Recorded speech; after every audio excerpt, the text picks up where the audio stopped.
Welcome to the Cognitive Crucible, produced by the Information Professionals Association. Our website is information-professionals.org, where you can find links and information about today's conversation and get access to members-only content. Join John Bicknell and explore all aspects of our generational challenge, cognitive security. I'd like to remind Cognitive Crucible listeners that 1 week from today, on April 13th, is the Phoenix Challenge, and you can go to phoenixchallengedod.org to register, and of course there will be a link in the show notes. And if you are considering joining IPA, then this is no better opportunity than now. We are opening up the Phoenix Challenge to the general public. However, should we run up against capacity issues, then IPA members will receive priority access. As I mentioned last week, the keynote is former Director of National Intelligence, Lieutenant General retired James Clapper. There will be 3 tracks. Track number 1 is about information effects in strategic competition. Track 2 is all about risk-based models for acquisition security and insider threats. Track number 3 will discuss commercial technology trends, and there will be report outs from each of the tracks. And in the afternoon, there will be a plenary track, which is a panel discussion about creating an interconnected platform for testing, evaluation, simulation, and mission rehearsal to support operations in the information environment. Please go and check all of this out online, and we look forward to seeing you at the Phoenix Challenge next week. And now on to today's discussion. My guest today on the Cognitive Crucible is Bill Vivian, who retired from the Marine Corps in 2018 after 31 years on active duty. Starting as an enlisted Marine, he rose through the ranks to colonel. Bill was an infantry officer who commanded at each level from a platoon of 40 to a regiment of 4,000 Marines.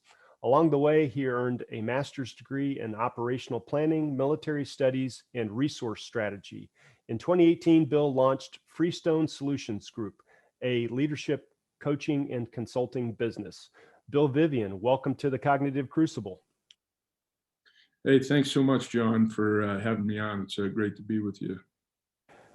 Could you please give our audience just a little bit more background about what sounds like a very long and successful career with the Marines? Yeah, sure. I think the elements of it that really pertain to what we're talking to today are first, when I was initially commissioned as an infantry officer, I did 2 tours out in Hawaii. So got a lot of experience out in the Pacific. And this was in the 90s and early 2000s. Then also a formative experience for me was being able to be a student at the School of Advanced Warfighting, which is the follow-on to Command and Staff College. So that really helped with critical thinking, but also exposed me to information operations. And then I went after graduation from SAW in 2007, was on the 1MEF forward staff when General John Kelly commanded that as a 2-star and deployed in 2008 on his staff. And we really worked the non-lethal side of things, or at least I focused on that very much in an entire year in 2008, to include working closely with the State Department. So that gave me a real tangible appreciation of information operations and things in that environment. And that continued through the remainder of my career till I retired. And actually, I use a lot of the lessons I learned at Freestone Solutions Group, particularly putting together a narrative in marketing and brand story and things of that nature. So the Marine Corps published late last year, I think maybe it was the October timeframe, Marine Corps Doctrinal Pub 1-4, which is simply titled Competing. And you were one of the primary authors, or at least a coordinator of that pub. But before we get into the actual competing pub, I think it might be helpful to take one step back and talk about the Marine Corps' Warfighting Pub, which is Marine Corps Doctrinal Pub 1. Warfighting starts out with a quote that I'd like to read and ask you to comment on.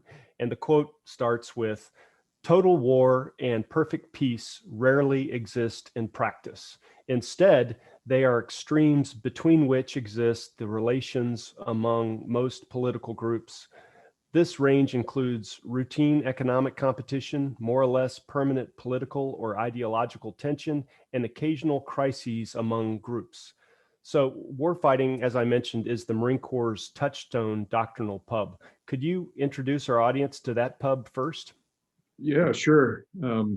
It really is the touchstone and the foundation for competing. So it's important that we talk about it a little bit. So really, the genesis of warfighting came out of the Marine Corps' experience and a little bit the Joint Force writ large experience coming out of Vietnam.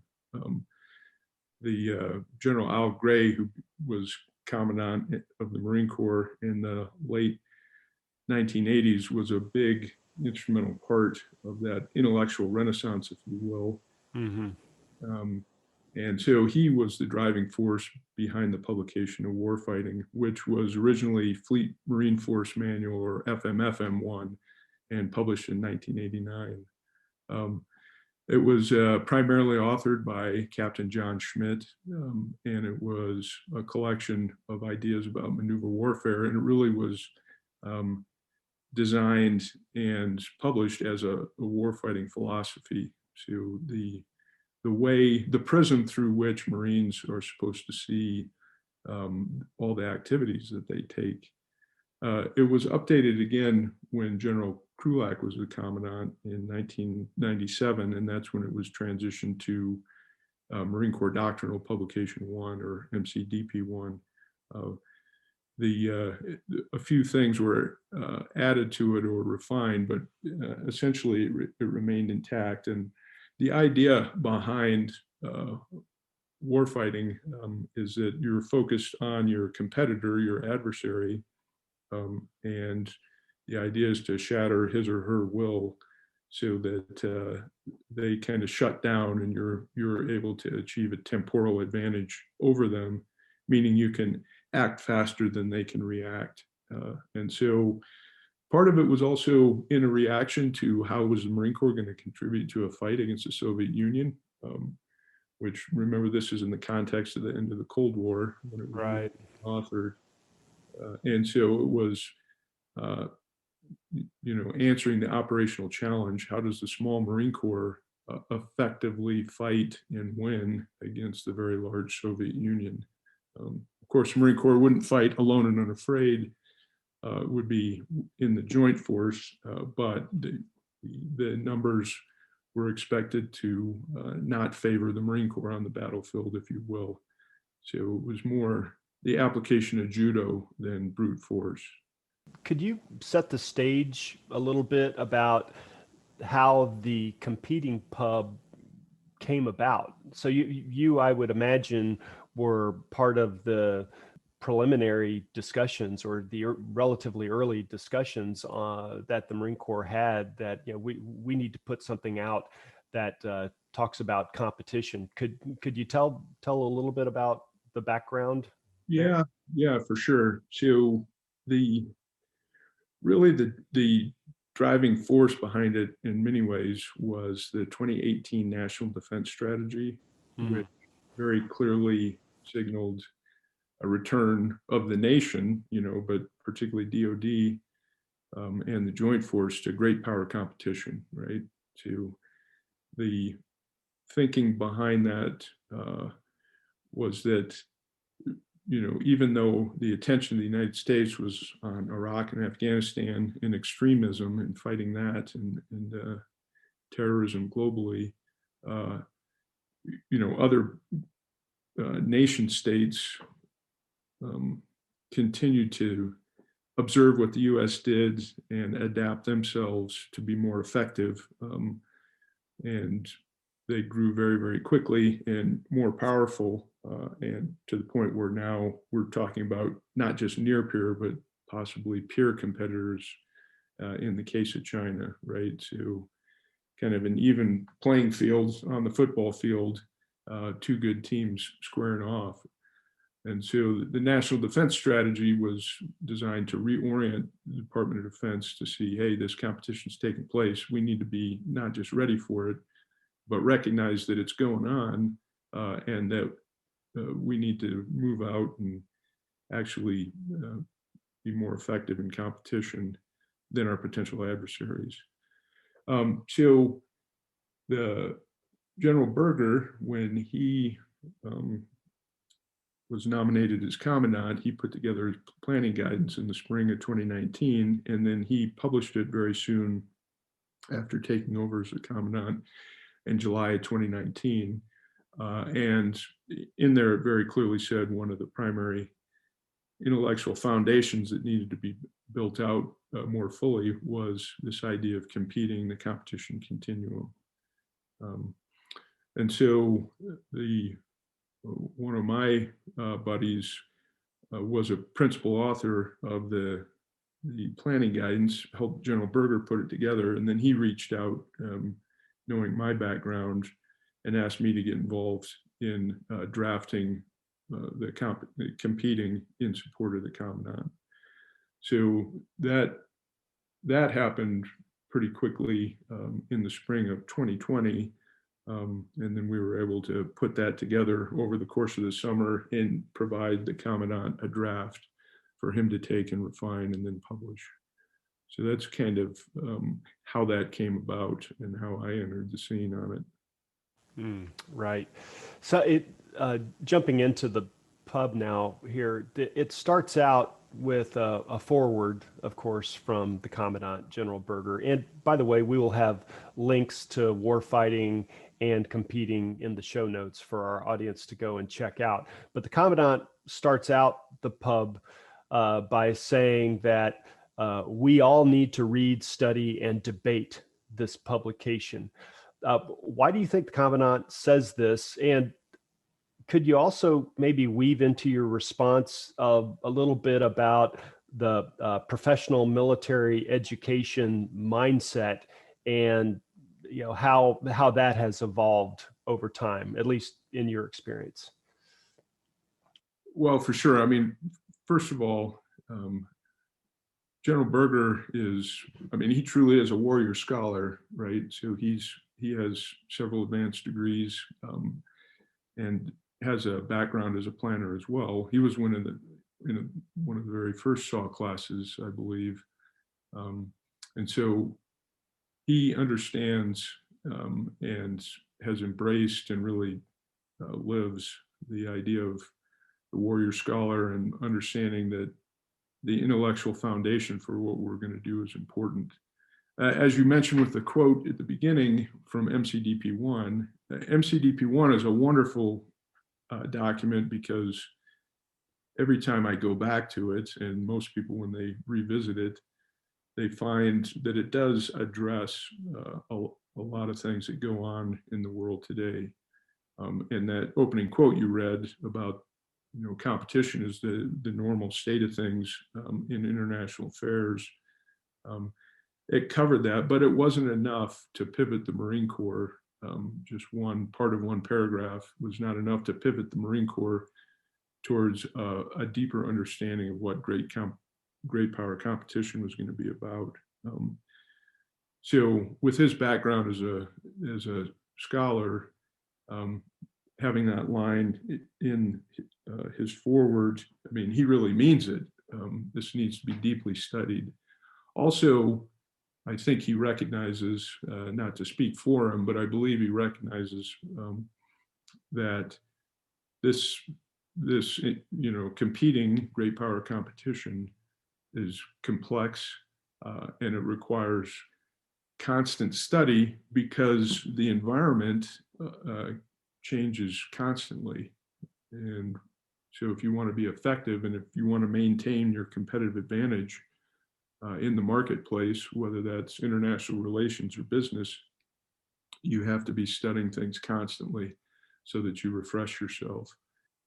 So I think the Commandant recognized that Force Design 2030, which is a significant change to the Marine Corps, an update to recognize the great power competition, and keeping the Marine Corps relevant in the 21st century, that exercise in force design, that alone is a competitive act, right?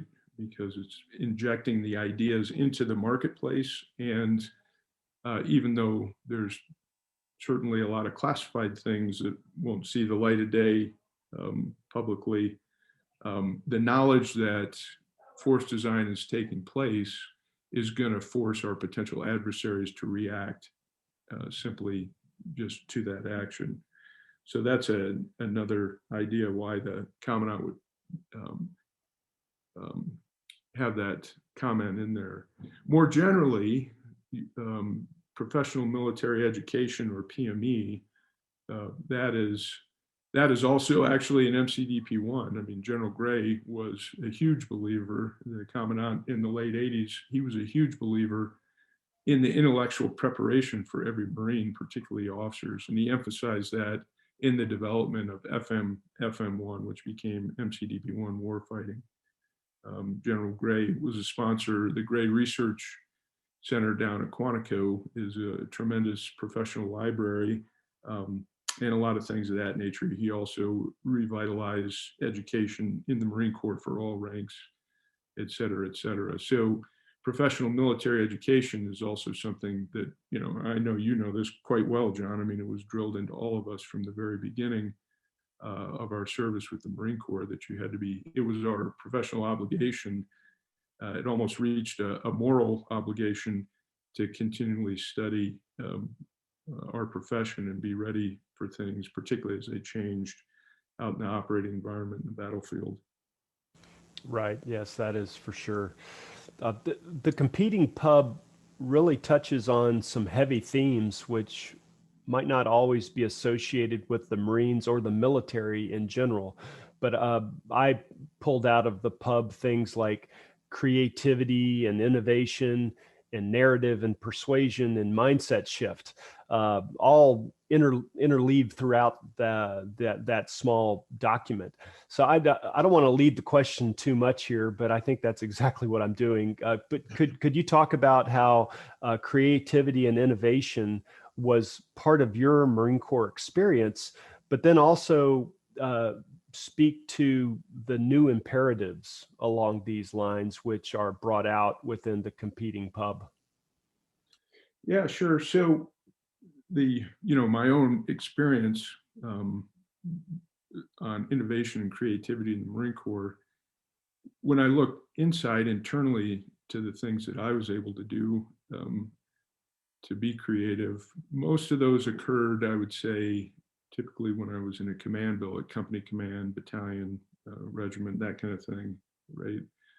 So I had the set of tools that were issued to me by the Marine Corps, everything from the people that were assigned to the organization to our equipment and our ways of operating. But inside those little contained places, I guess I would say, I was able to experiment and rearrange things in the way I saw best in order to accomplish the mission we were assigned.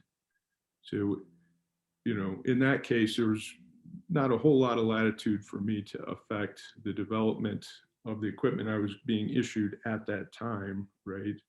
But I could take what we had and change Mr. Potato Head around to try to be as effective as possible as we accomplished our mission.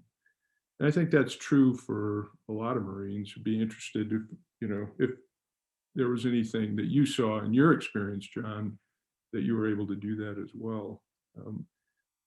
But maneuver warfare doctrine teaches us that that's something that we're not only encouraged to do, but we ought to be seeking those original solutions to the problems that face us. So that, I guess, at least mindset influenced how approached the drafting of competing. And then in a bigger sense, some of the other elements of national power and some of the discussion in that publication about the other ways that our nation can compete effectively they're in that publication because, like you said, it is a complement to warfighting. And it's a philosophy of competition in the same way that warfighting is a philosophy of how Marines approach fighting. And so the intellectual foundation for competing for Marines has to include the other elements of national power, because when it comes to great power competition, the Marine Corps writ large is a supporting actor on that stage. And so they have to understand that they need to fit together with what the State Department is doing, what the Treasury Department is doing, outside of DOD, and then inside of the Joint Force, what the other services are doing, but particularly what a combatant commander might be doing, so that they can align with all those different efforts and be a complement and not work at cross purposes to it. So that's very, very important. Plus, the Marine Corps, as they get out and train with allies and partners and see things in the operating environment, they're going to see opportunities, Marines will, and they need to recognize that they may need to provide that information to some other agency or department within the government, so that they can use that in combined forces, so that we're collectively we're more effective than any one of us operating on our own. So I think that a lot of the thinking, and I believe General Berger, believes this, once Marines understand what it is that we're trying to do in competition, well, that's just going to unleash their creativity in the same way that over the course of my career, I was able to apply my creative solutions to the problems that immediately face me. We've already touched on this a little bit. Great power competition and war fighting, it's an enduring struggle that will never end. And we're always on a spectrum. Total war and total peace are rarely present, but we're always in some kind of a competition spectrum in between. And the pub talks about how having a long-term competitive mindset is important. However, this seems to contrast a little bit with what at least I perceive to be a vivid moment of urgency and high alert within the national security community that we need to develop new capabilities ASAP in order to counter peer adversary threat. So how do you look at that tension, that kind of shifting to a long-term competitive mindset while simultaneously urgently trying to develop new capabilities? Do you get what I'm asking there? Yeah, sure. So first, the long-term nature of competition, like that opening quote you shared, I mean, that's usually the way things are. So particularly in the international relations realm, right? So we're always competing. Now, the nature of the competition, or I should say the character of the competition, that evolves over time, right? So an historical example we include in MCDP 1-4 is our relationship with Japan, right? So if you go back to World War II, I mean, that was, we defeated them and then occupied Japan. And so the nature of the competition was you lose and we occupied Japan. And then, but it continued to evolve. And World War II actually set the conditions for the nature or the character of the competition that would take place after the war ended.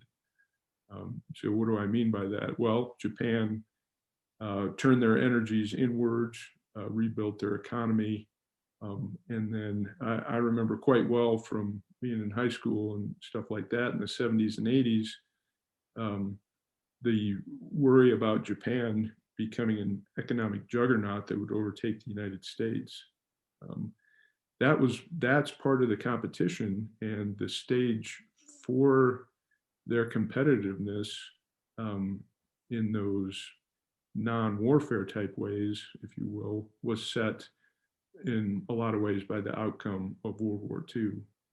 So it is a very long-term endeavor to compete in the international arena, and it evolves over time. Now, there's constant short-term decisions that affect the course of the competition, and that takes place all the time. In fact, there's a little book called The Logic of Failure by Dietrich Dorner that did a lot of experiments in social systems, and they found that the most effective decision makers made a lot of small iterative decisions, and they were more effective over time than people who made big decisive bids but guessed wrong, if you will. So that brings us to the other part of the equation, the other part of your question: why such a sense of urgency today? Well, that is another outcome of a long-term competitive act. So if we talk like in terms of China and the counter-intervention stuff that they have created, or anti-access aerial denial systems that they've created, a lot of that goes back to how closely they've studied the United States and the Joint Force since at least the Gulf War in 1991, right? So they've developed capabilities that counter the preferred American approach of power projection. So I think now, certainly in the 2018 NDS, but with Congress and the executive branch, they've recognized that a lot of our ability to project power in the face of those kind of challenges is eroded. And that's a competitive act. And there's been no fighting involved with that part of the competition, at least to date, right? But China is attacking our plans, if you will, and taking that capability away from us, or at least putting it at such high risk that most decision makers would pause to make that choice to project power into the teeth of that counter-intervention approach.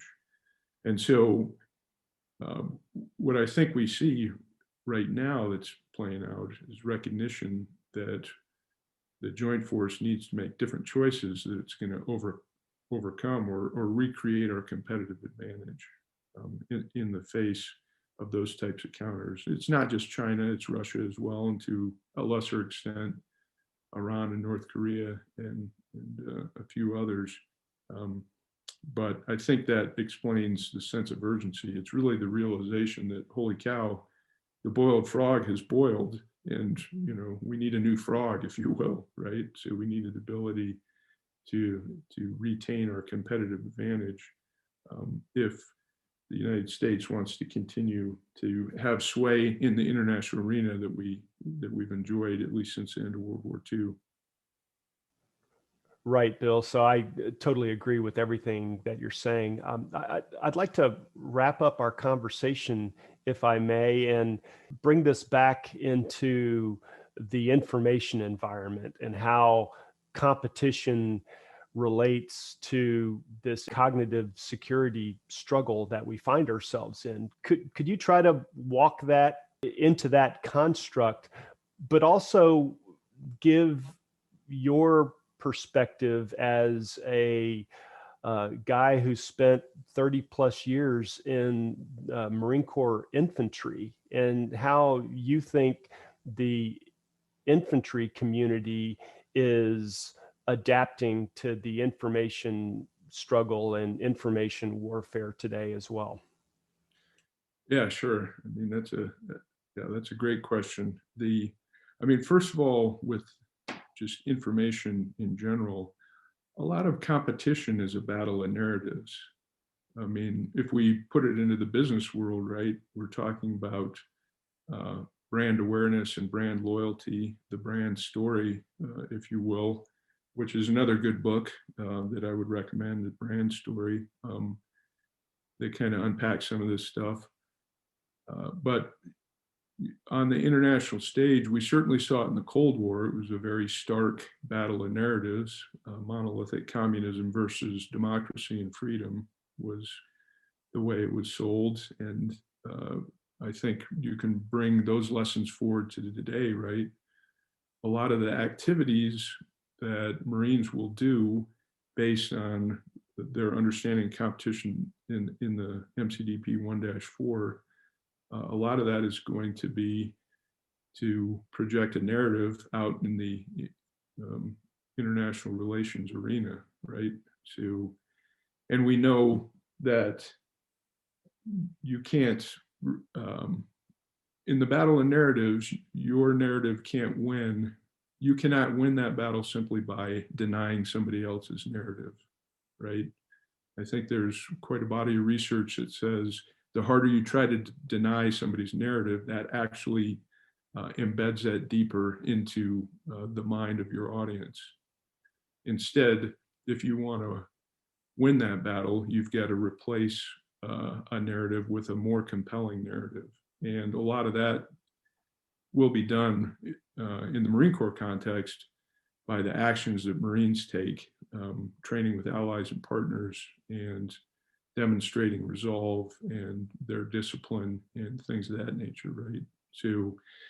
And a lot of my thoughts on that is informed by my experience being an infantry officer. In case in point is in 2011-12, deployed to Afghanistan as a battalion commander. And we talked an awful lot about projecting an image and a narrative while we were deployed about what we were there to do. And I learned in a very visceral way that the local people were animated by the better story. Who's got the better story? And it really came down to who's going to protect us better and tell me that story. And why should I believe in the Afghan government in the 2 districts that you're helping the security forces there?